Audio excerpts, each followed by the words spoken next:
is one. Killer. This is us. 67 बोल की सज्जाएं में महामहोपाध्याय यशो विजय जी महाराजा लिखते हैं, समुचित दाता गुरु तनो पच्चू बयार न थाए, भव करोड़ा करोड़े करी करता सर्व उपाय। जिसने तुमको सम्यक की रत्न की प्राप्ति कराई, तुमको सम्यक राह दिखाई, सही मार्गदर्शन दिया, तुम्हारी भूली भटकी जीवन नैया को जिसने सही दिशा दर्शन दीवादांडी के समान सही दिशा दी,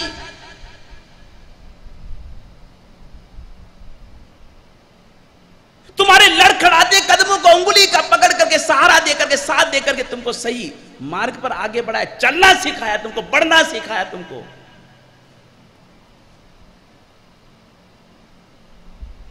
ऐसे उपकारी गुरु की, उस गुरु के उपकारों का बदला चुकाना। भव करोड़ा करोड़े करी करता सर्व उपाय। करोड़ा करोड़ भवों तक, करोड़ा करोड़ किसको कहा जाता है? करोड़ इंटू करोड़, करोड़ इंटू करोड़ बराबर करोड़ा करोड़। करोड़ को हम करोड़ से गुना करें बराबर करोड़ा करोड़। ज्ञानी कहते हैं करोड़ा करोड़ भवों तक, चाहे किसी भी उपाय से कैसा भी तुम उपाय करो, तब भी गुरु के उपकार का बदला तुम नहीं चुका सकते। हमारे शास्त्रों में, आगमों में एक असत कल्पना आती है, करोड़ा करोड़ भवों तक, करोड़ा करोड़ भवों तक अगर मान लो तुम यदि देव बनो तो तुम्हें इंद्र का भव मिले। असत कल्पना है, सत कल्पना है, असत कल्पना।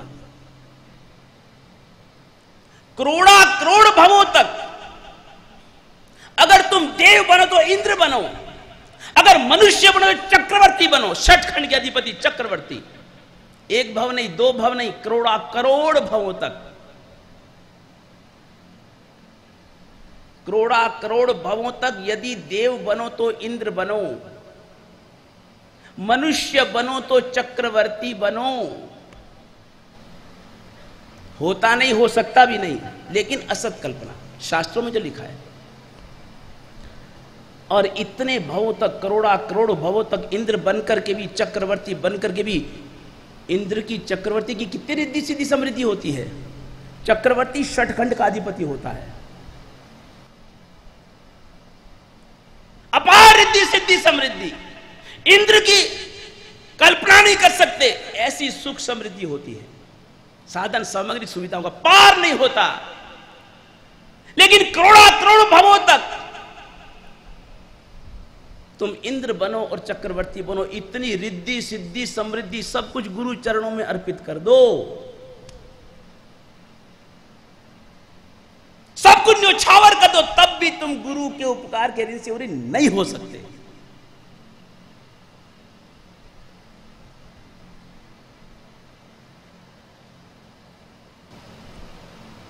ऐसे उपकारी गुरु की स्थायी स्मृति के रूप में आचार्य नागार्जुन ने इस पादलिप्तपुर नगरी को बसाया। समय घड़ी तो बहुत आगे तेज दौड़ती है। आज एक दूसरी घटना का मैं शुभारंभ करने जा रहा हूं। शत्रुंजय महात्म्य में एक कथानक आता है।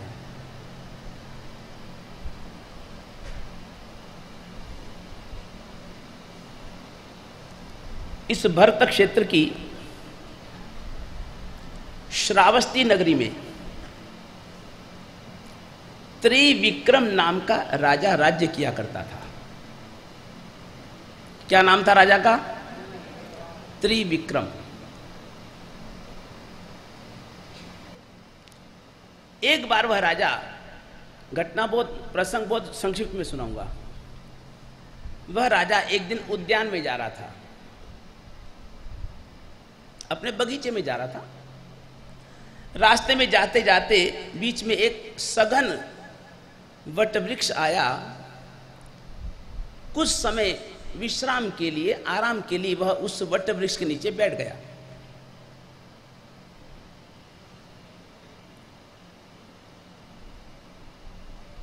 राजा के बिल्कुल मस्तक के ऊपर, वृक्ष के ऊपर, वृक्ष की एक डाल के ऊपर एक पक्षी बैठा था। पक्षी बड़े कटु कठोर शब्द बोलता था। तो ऐसे कर्ण कटु शब्द राजा को अप्रिय लगते थे। राजा ने उसको उड़ाने की बहुत कोशिश करी,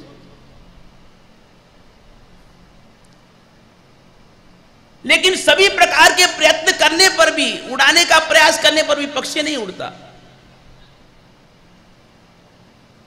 राजा क्रोध से भर गया और आवेश में अंध बनकर के शरसंधान किया, बाण छोड़ा और उस बाण से आहत होकर के वह पक्षी छटपटाता हुआ जमीन पर गिरा।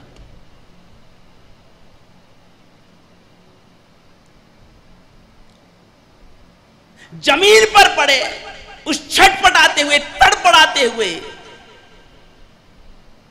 मौत के मुंह में जाते हुए उस पक्षी को देख करके राजा की आत्मा दहल उठी। दिल पश्चाताप से भर गया, मैंने अच्छा नहीं किया, एक जीव का वध हो गया, इसके प्राण पंखे उड़ जाएंगे। आखिर पक्षी मरण की शरण हो गया। राजा अपनी नगरी में आ गया। वह पक्षी मर करके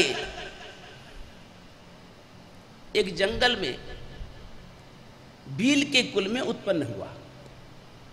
भील के कुल में उत्पन्न हुआ। बचपन से ही जैसे कुल के संस्कार, वह जंगल में भील बालक रहता है, शिकार करता है। उसको शुरू से शिकार करने का शौक है। इधर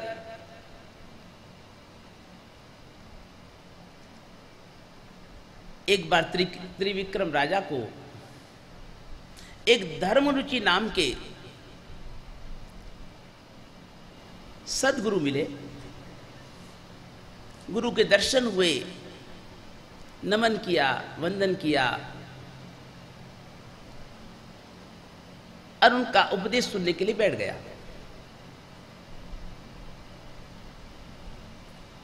धर्मरुचि अणगार दया धर्म का उपदेश दे रहे थे।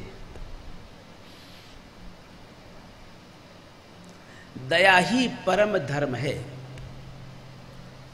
दया ही परम क्रिया है, धर्म ही परम तत्व है।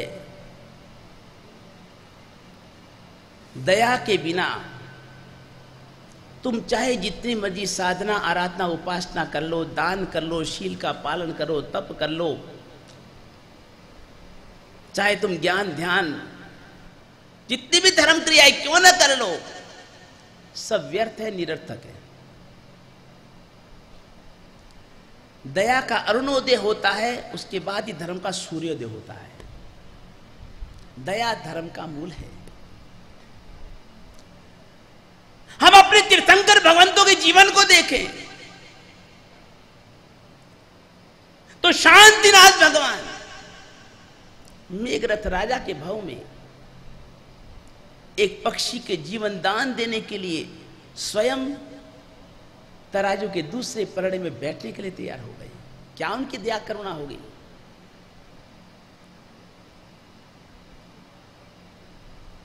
परम परमात्मा नेमिनाथ पशु की करुण चित्कार पुकार को सुनकर के अपने विवाह तक का उन्होंने त्याग कर दिया। 20वें तीर्थाधिपति मुनि सुव्रत स्वामी अपने पूर्व भाव के मित्र एक अश्व को प्रतिबोध देने के लिए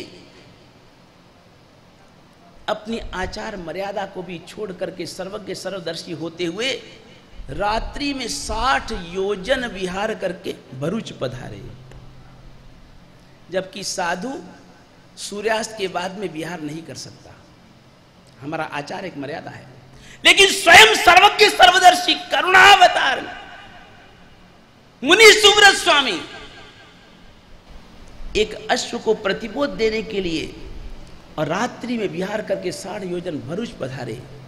क्या करुणा होगी, क्या उसके आत्महित की चिंता होगी। प्रभु पार्श्वनाथ एक काष्ठ में जलते हुए नाग को बचाने के लिए सेवक मुख नवकार से धर्मेंद्र बनाया। सेवक के मुख से नवकार का दान देकर के जलते हुए नाग को धर्मेंद्र पद दिलाया। भगवान महावीर स्वामी के जीवन को देखें, एक चंडकोशी को प्रतिबोध देने के लिए स्वयं परमात्मा पधारे। बुझ बुझ चंडकोशिया उसकी आत्मा को जागृत कर दिया। वो क्रोध से भरी उसकी आत्मा को समता का पाठ पढ़ा दिया और समता सरिता में डूबे हुए उसकी गति और मति सुधरती रहे, सुधरी रहे। इस कारण से 15 दिन परमात्मा वहां खड़े, 15 दिन परमात्मा स्वयं खड़े रहे वहां पर। क्या करुणा होगी तीर्थंकर परमात्माओं की।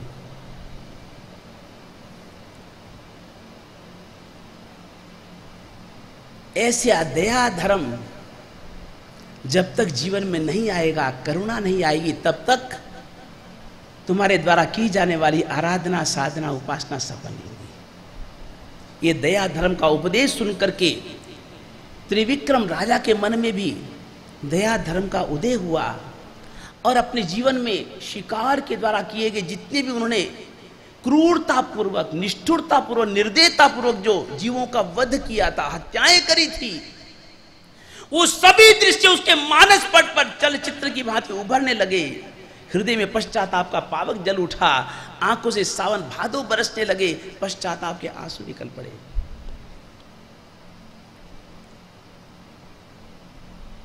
भीतर की गहराई में उतर के सोचते कि अरे मेरे जीवन में अज्ञानतावश, भावुकता के वश, भावावेश में आकर के कैसे कैसे दुराचरण किए, कैसे कैसे मैंने पाप कृत्य किए, क्या होगा मेरा।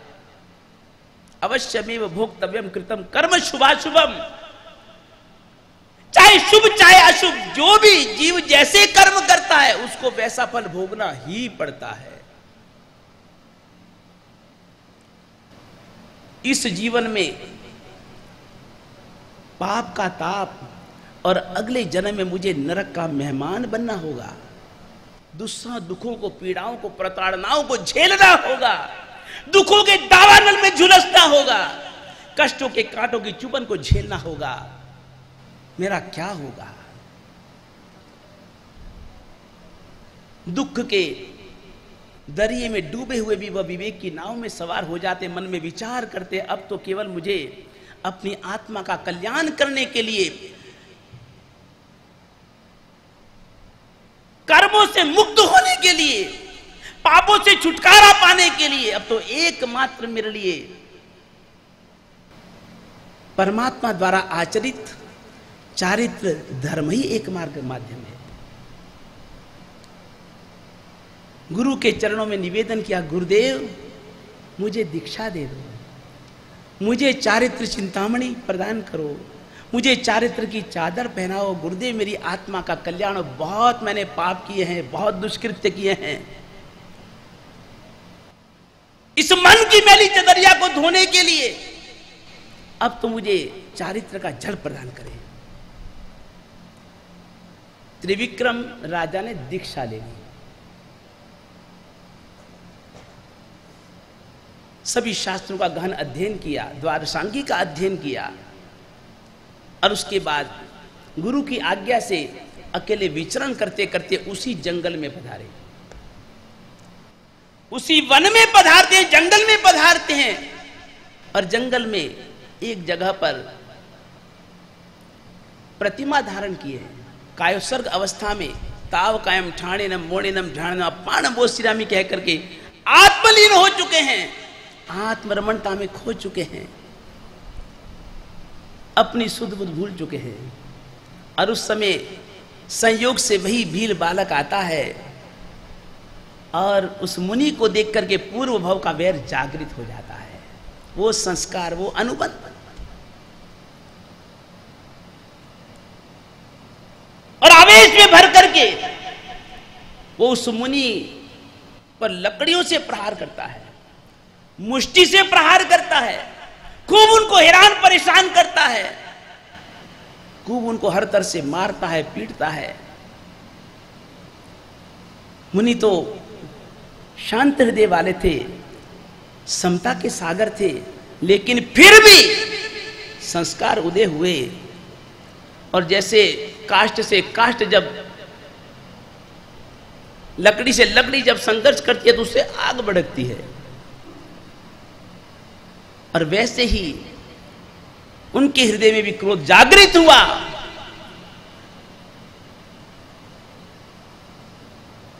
और उस भील के ऊपर उन्होंने आवेश से भर करके, मुनि होते हुए भी आवेश से भर करके तेजोलेशा छोड़ी।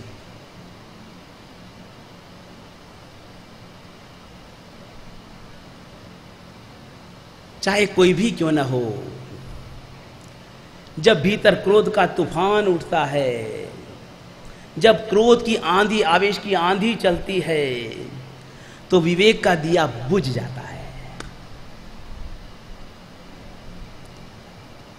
मुनि होते हुए भी उस भील के ऊपर तेजोलेशा छोड़ी।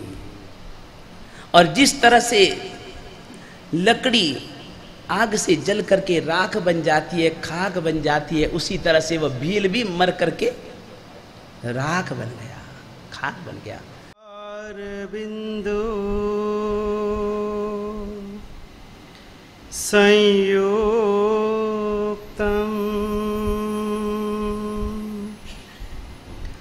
नित्यं ध्यायन्ति योगिनः कामदं मोक्षदं चैव ओंकाराय नमो नमः।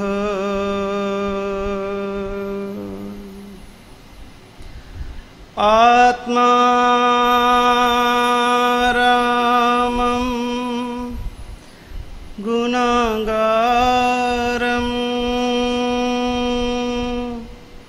वल्लभं लोकवल्लभं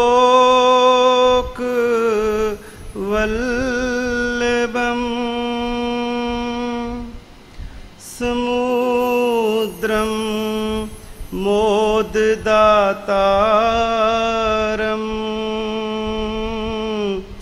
इंद्रदिन्नं नमाम्यहम्।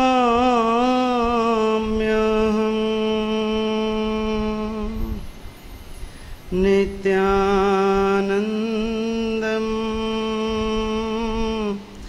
नमाम्यहम्।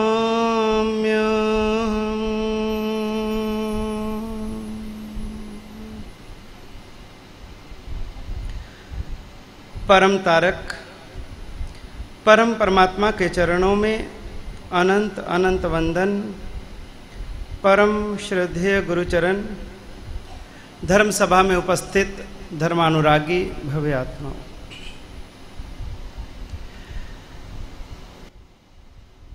इस संसार में हमारी आत्मा को अष्ट कर्मों में कैद करने के पीछे हमारे मन और हमारी इंद्रियों की बहुत बड़ी भूमिका है। इन इंद्रियों के वशीभूत होकर,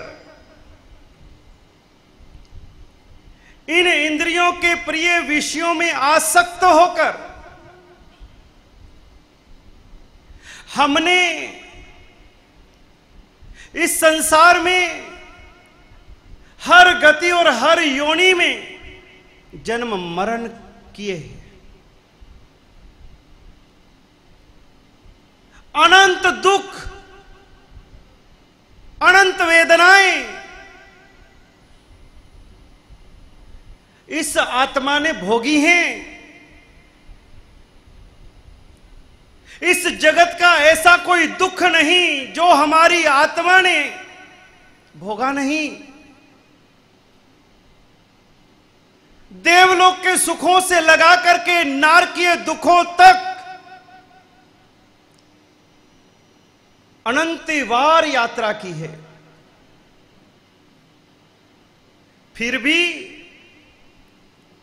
मोह मिटता नहीं, आंख खुलती नहीं। जानते हुए, देखते हुए, हर चीज को समझते हुए भी, लेकिन हमें इस कर्म की कारागृह को तोड़ने के लिए अपने मन और अपनी इंद्रियों के ऊपर में जो हमें नियंत्रण करना है, उसको अपने वश में करना है, वहां पर हम कमजोर पड़ जाते हैं। मन के कहे के अनुसार ही चलते हैं, इंद्रियों के विषयों में ही डूबे रहते हैं। पता है ऐसा करने से हमारी आत्मा कर्मों से बंधने वाली है। इस कार्य से मैं पापों का ही संचय करूंगा। जानते हुए, समझते हुए भी हम अपनी आत्मा की आवाज को सुन नहीं पाते। और एक जन्म तो क्या, कई जन्म गुमा दिए, और इस जन्म में वापिस एक अवसर मिला है। जीवन के कुछ वर्ष शेष हैं, जीवन का जो समय हमारे पास अब शेष है, कितने दिन, कितने महीने, कितने वर्ष, कितने पल, कितने क्षण, उसको अब कैसे जीना, उसमें क्या परिवर्तन लाना।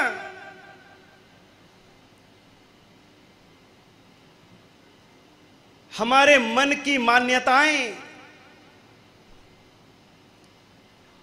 उन मान्यताओं को, उन भ्रमणाओं को, जिस भ्रम में हम जी रहे हैं, जिस स्वप्न लोक में हम जी रहे हैं, उस भ्रमणा से, उस स्वप्न लोक से अब बाहर आने का समय है। बहुत सुंदर पंक्तियां अक्सर हम सुनते हैं, गुनगुनाते हैं। उठ जाग मुसाफिर भोर भई, अब रैन कहां जो सोवत है।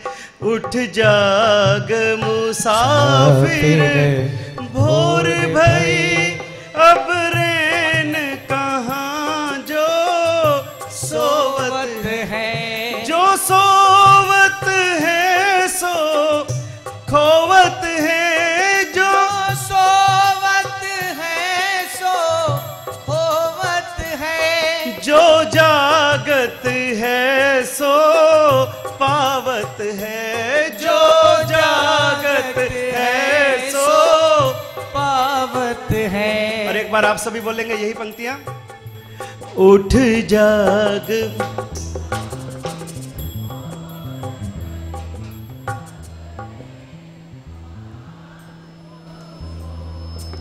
ये मुसाफिर कौन है?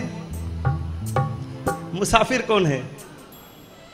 हमारी आत्मा यहां पर मुसाफिर है कि हम परमानेंट यहां आए हैं? किसका पट्टा परमानेंट का है? यहां आप और हम सब यहां मुसाफिर हैं, और ऐसी मुसाफरी अनंत जन्मों से की है। अरे आत्मा अब तो जाग, ये जागरण की वेला है, और अभी भी तो सोया रहा तो क्या होगा? जो सोवत है सो खोवत है। बहुत खो लिया, घुमा लिया। अब क्या करना है? जो जागत है सो पावत है। यहां सिद्धगिरिराज में आकर के भी, जहां आने के बाद में अनंत आत्माएं जागृत हो गई, कर्मों के पिंजरों से मुक्त हो गई, हमेशा हमेशा के लिए जन्म और मरण के चक्रव्यूह से बाहर आ गई, हमेशा हमेशा के लिए सिद्धालय में विराजमान हो गई। क्या उसमें हमारा नंबर नहीं लगेगा? क्या इस जन्म में हम ऐसा कुछ भी नहीं करेंगे? किस सिद्धगिरिराज की छाया में आकर के और हम जैसे थे वैसे के वैसे ही बने रहेंगे, या जैसे थे अब उसमें कुछ सुधार लाएंगे?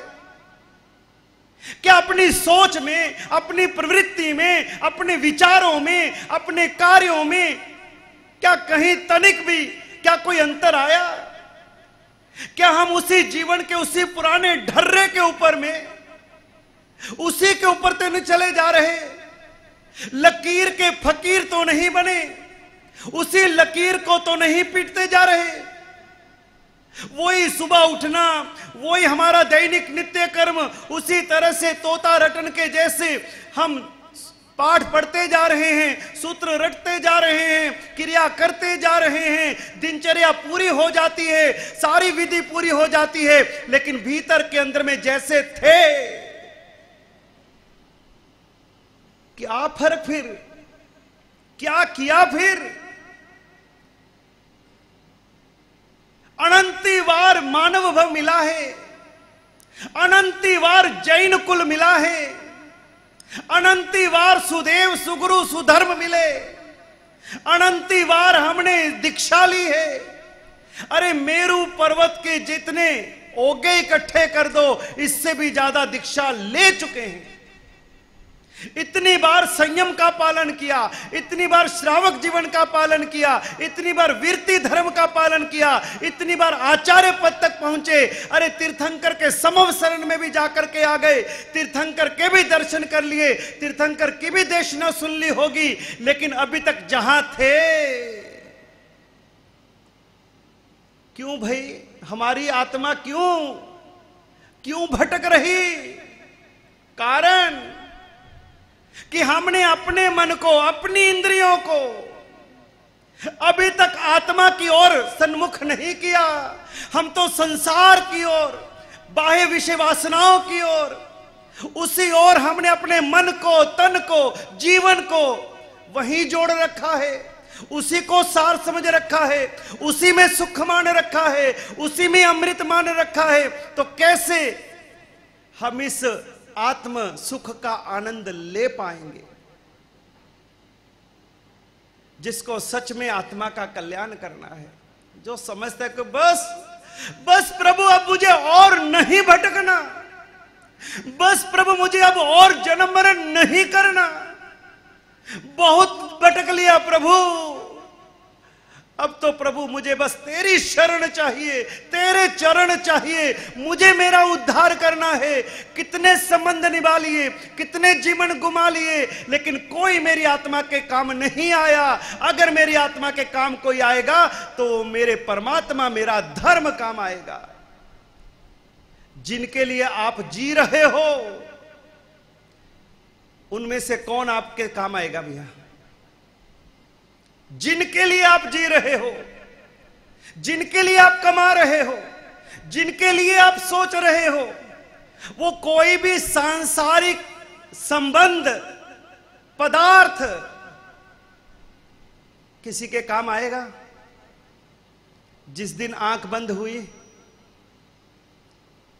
आपके स्नेही, आपके स्वजन, आपके परिजन, आपके मित्र, आपके अपने, आपका घर, आपकी फैक्ट्री, आपका धन संपदा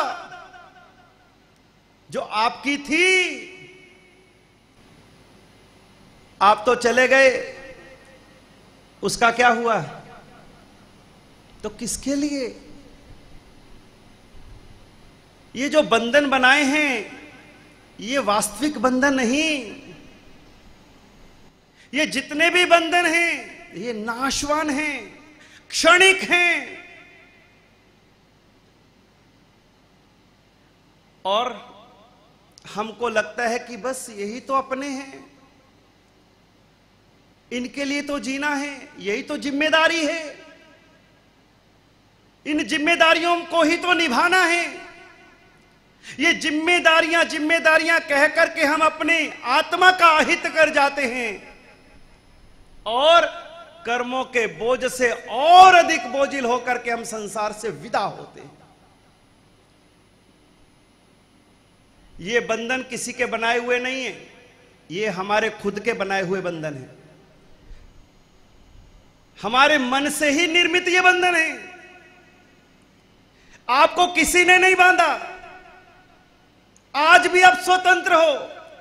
इसी पल, इसी क्षण यदि आप अपने मन से निर्णय करो, अभी के अभी आप अपनी आत्मा के उद्धार के लिए इसी क्षण अपना कदम बढ़ा सकते हो। कोई बंधन नहीं, कोई रोक नहीं सकता। लेकिन मन के बंधन बहुत गहरे बांध रखे हैं, खुद के बंधन से बंधे हो, किसी ने नहीं बांधा। एक व्यापारी अपनी व्यापार की यात्रा को लेकर और दूर से दूर दूसरे देश की ओर बढ़ रहा है, साथ में उसके ऊंटों का बहुत बड़ा काफिला है। बढ़ते बढ़ते बढ़ते रास्ते में संध्या होने आई, शाम का समय हुआ। आसपास में ऐसी कोई जगह नहीं थी कि जहां पर डेरा डाला जा सके। तो उन्होंने सोचा कि चलो इस खुले रेगिस्तान में ही यहीं पर काफिला रोक लेते हैं, यहीं पर टेंट वेंट डाल देते हैं, आज का पड़ाव मुकाम यहीं कर लेते हैं। और उसी समय ऑर्डर मिला, हाथों हाथ काफिला रुका और वहीं पर खूंटियां गड़ने लगी, तंबू लगने लगे और जितने भी ऊंट थे उन सभी ऊंटों को एक एक खूंटी के साथ में बांधा जाने लगा।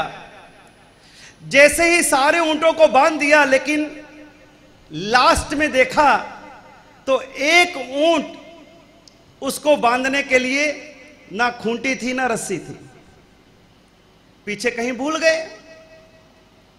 अब उस ऊंट को बांधना कैसे, सारी रात निकालनी है, और यदि खुला छोड़ दिया तो क्या होगा, ये तो स्वतंत्र होकर के किधर भी निकल जाएगा। व्यापारी को चिंता हुई, इसका क्या करें। उन्होंने खोजबीन करवाई, कहीं कुछ साधन मिल जाए, नहीं मिला। एक अनुभवी व्यक्ति था, उसने कहा कि भाई देखो, ना अपने पास खूंटी है ना अपने पास रस्सी है, लेकिन इस ऊंट को तो खुला नहीं छोड़ सकते, मेरे पास एक उपाय है। क्या उपाय है? तुम उस ऊंट के पास जाओ और जैसे बाकी के ऊंटों के पास में तूने खूंटे को गाड़ा था, वैसे उसके सामने नकली खूंटी को गाड़ो। खूंटी नहीं है, लेकिन उसके सामने ठक ठक ठक करके ऐसे करो, और रस्सी नहीं है, लेकिन कल्पना की रस्सी से ऐसे उसके गले में घुमा करके और उस खूंटी के साथ में बांध दो। व्यापारी ने कहा कि लगता है दिमाग खराब है, ऐसे भी क्या खूंटी गड़ती है, ऐसे भी क्या ऊंट बांधा जाता है। उसने कहा करो तो सही यार। वो व्यापारी ने जा करके और ऊंट के सामने नकली खूंटी गाड़ी, गले में से ऐसे हाथ घुमाया, खूंटी के साथ में ऐसे ही बांध दिया और ऊंट चुपचाप बैठ गया।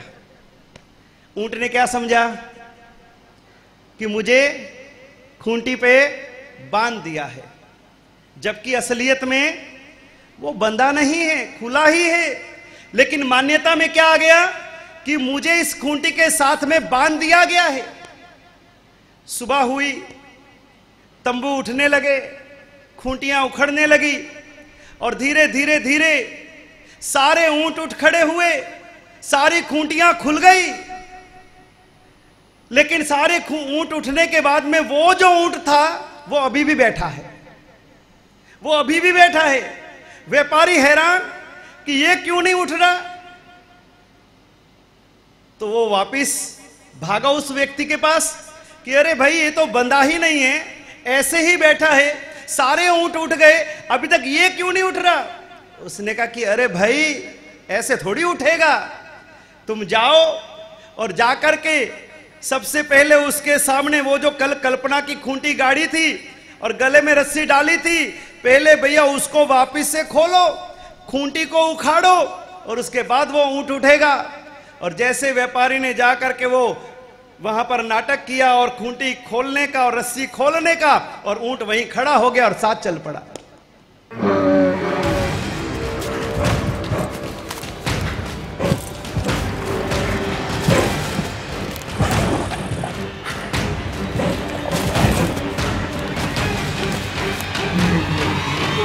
Together as one.